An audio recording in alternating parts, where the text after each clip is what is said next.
Welcome back to another episode of the CopCast, Chiefs Chat Edition today. I'm one of your hosts, Lisa Greenberg. And I'm Officer Mercedes Simons. Together we make up the Public Affairs Office. And once again, we have Chief Anthony Sizemore. Ladies. Welcome back. I think what's crazy is I was editing this last week. I think this is episode 32. Wow. We've done this 32 times, not including the other episodes that we've done with you, but the Chiefs Chat ones alone, 32 episodes today. I'm pretty sure. I might be wrong, but it's around that number.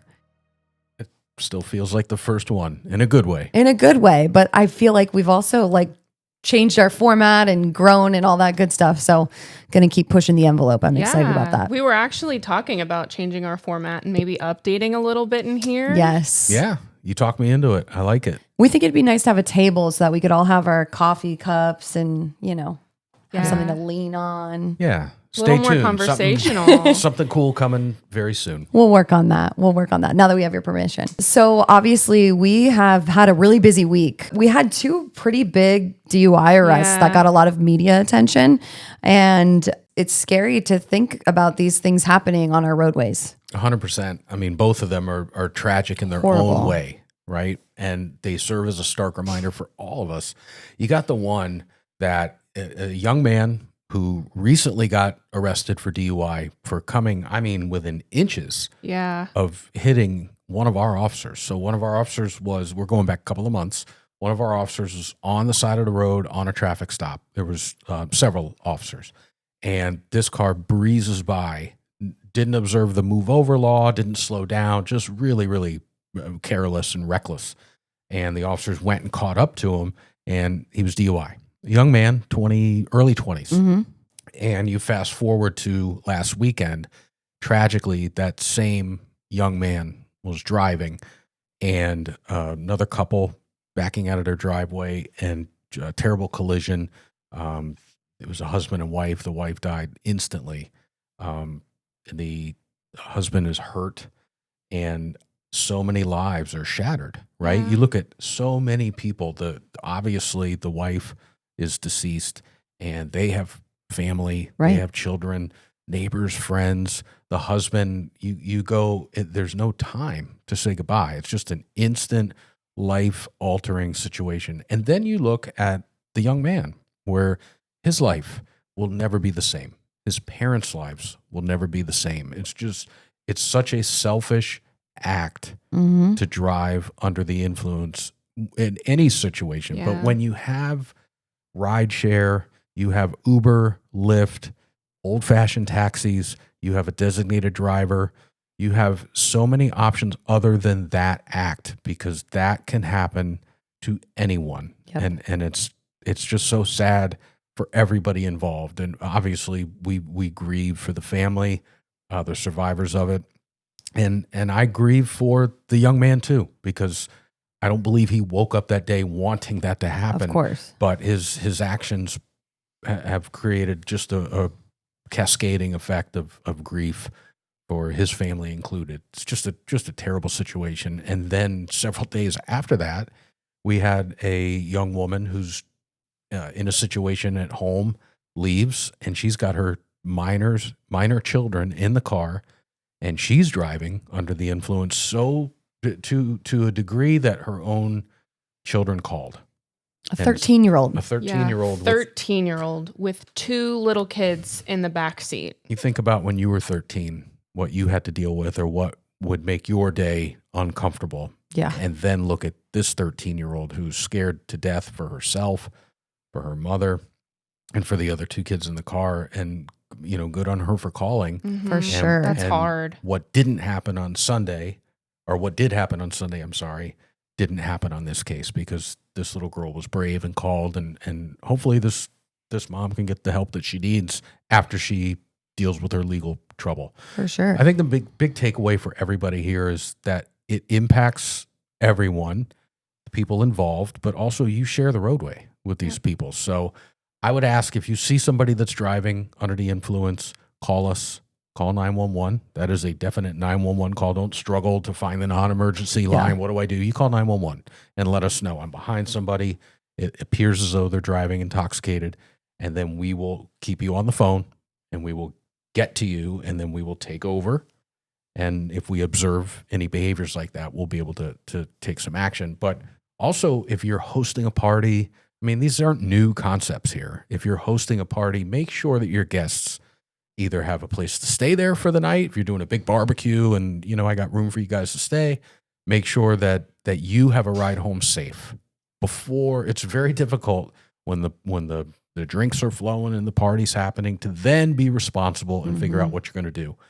Be responsible beforehand. This is how I'm going to get there. I'm going to Uber there, Uber home. I'm going to get a ride there, or I'm going to be the designated driver for everybody and make sure people get home. It's just that little bit of extra responsibility can save lives and stop that shattering of so many lives that we saw just in 1 week. 1,000%. I mean, we can do so much education.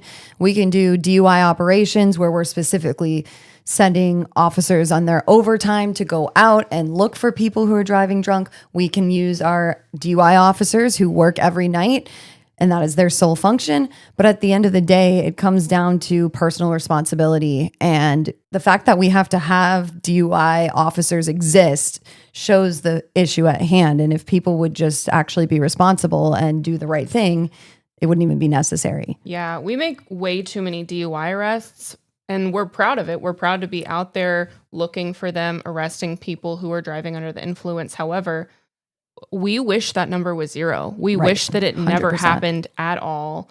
Those are life-altering decisions that have life-altering consequences. Right. We talked about it when the red speed cameras came. I challenged everybody, beat the system. Don't. Right. I hope we get zero. I hope we get zero DUI arrests because people aren't driving drunk. There's an old phrase, I think it's Bill Parcells, do you know Bill Parcells? That name ring a bell? I got nothing. Nothing. Hopefully to somebody out there it does. Bill Parcells was the coach of the New York Giants. Okay. Most famously, then he was with the Patriots and the Jets, but he won the Super Bowl twice with the Giants. And he was a pretty hard guy, old school football coach. And he said, your best ability is availability, right? You're available to play for us. If you're hurt, you don't do us any good. Well, I would kind of translate that to being a good citizen here in the city. Your best ability is responsibility.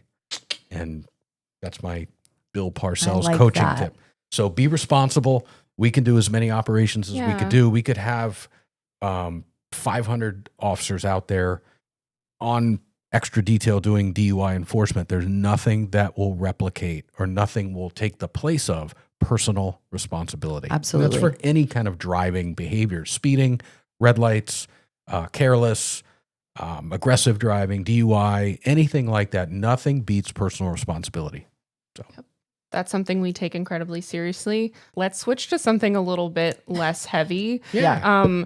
This morning we had the torch run. That's something that we participate in every year. I ran it. It was 4 miles, and there I was running along, trying to keep up with all the guys. Honestly, we had Deputy Chief Campion running, and then some of our cops unit, and they're all like just really fit runners. And then she's in shape. She won't brag about it, but she ran 1.5 miles for a fitness test here at the department in less than 13 and a half minutes. So selling me out, Lisa. Listen, she's a beast. I'm trying, And what is I know what it is, but tell me, what is the torch run for? So the torch run is to benefit the Special Olympics. We do a lot of different events each year to try to raise funds, raise awareness, whatever it can be. This year, we partnered up with the Lee County Sheriff's Office and different other local police departments to carry the torch and run.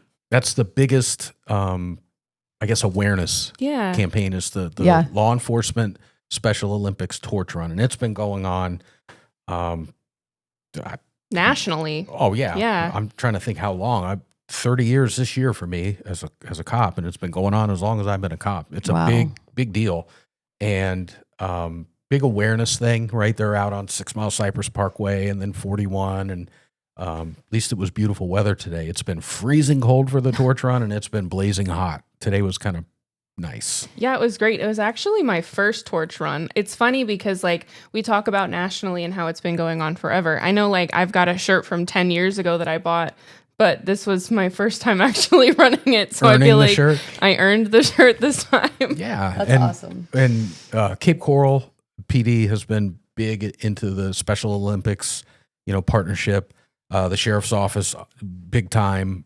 Fort Myers PD, airport, the colleges, every local law enforcement agency. We all work together to raise awareness and raise money and partner and really shine a positive light on the Special Olympics. It's a great community event. It's really cool. And there's a lot of good community events that we wanted to chat about. NAMI's coming up soon too. It's kind of, they're both outside, walk, run, get your exercise in, have nice views, enjoy the outside weather. So that'll be good too. That's the walk that benefits the National Alliance on Mental Illness. Yep. We talk about that every year though with the CIT training. They help with our crisis intervention training. It's a really good big partnership that we have with them. That's coming up. We've had so many awesome things. NAMI's kind of my thing. I've been on the board. Well, I'm not on the board anymore.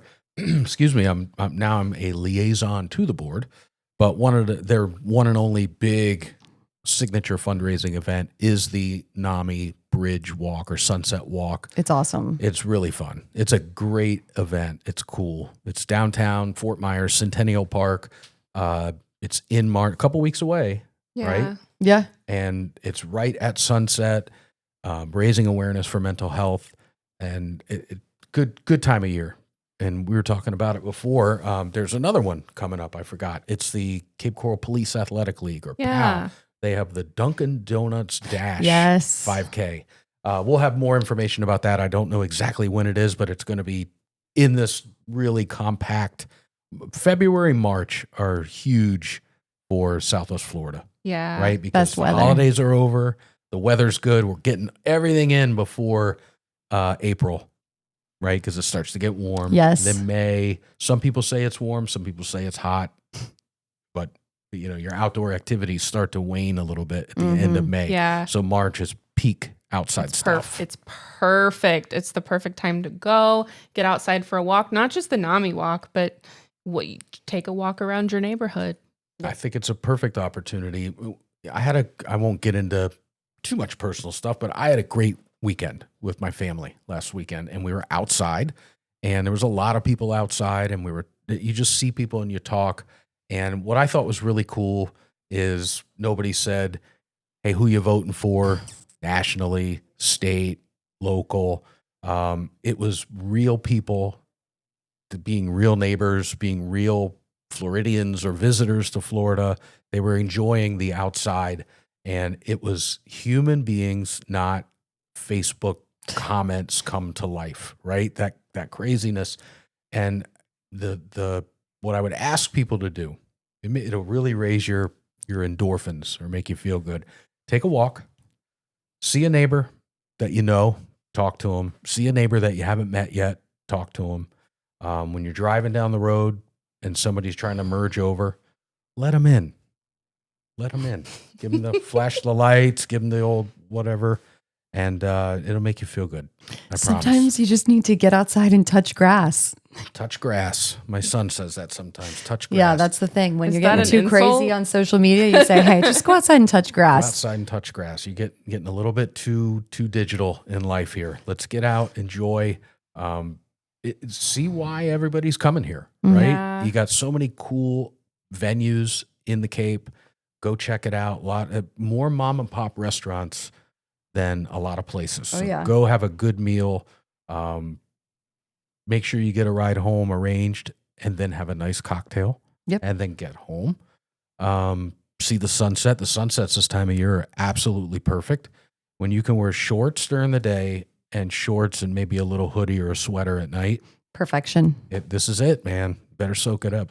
We got a great community. We really do. And when you take a step back from crazy work, crazy school, after school activities, bills, just there's a lot to get you mad, get you down, get you spun up. Take a break and really enjoy why we're here. There's so many great things. There's so many great people here.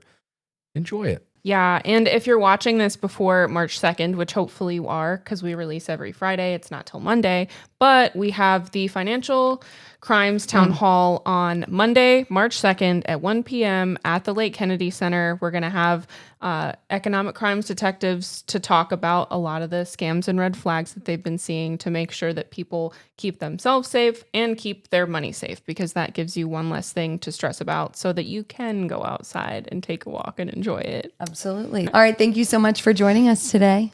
And stay safe. Have a good one. Thank you for listening to the Cape CopCast, where we dive into the heart of the Cape Coral Police Department safety initiatives, community relations, and the insightful stories of different officers that make up our department. Please like and share our podcast. If you have feedback, you can email capepdpao@capecoral.gov. And remember to follow us on social media. Our handle is @CapePD on all major platforms. Stay safe, stay Cape.